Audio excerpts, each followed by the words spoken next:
ڈڈیال ہاڑہ جٹا میں محکمہ برقیات کی بے حسی اور بلدیاتی نمائندوں کی عدم توجہ کے باعث علاقہ مکین 5 سے 6 دن تک شدید مشکلات کا شکار رہے اور پورا علاقہ اندھیرے میں ڈوبا رہا۔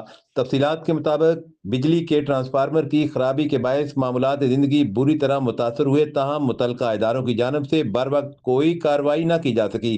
اس صورتحال میں سابق امیدوار وارڈ نمبر 2 راجہ ارسلان سلطان نے ذاتی دلچسپی لیتے ہوئے محکمہ برقیات سے رابطہ کیا اور مسلسل کوششوں کے بعد ٹرانسفارمر کی مرمت کروا کر دوبارہ نصب کروا دیا۔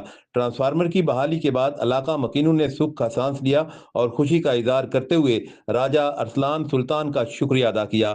شہریوں کا کہنا تھا کہ انہوں نے ایک حقیقی عوامی نمائندے ہونے کا ثبوت دیا اور مشکل وقت میں عوام کا ساتھ دے کر اپنے فرض کو بخوبی نبھایا۔ کیمرہ اور رپورٹنگ ٹیم، کیمرہ سکندر الرحمان راجہ، ادراک نیوز، میرپور آزاد کشمیر۔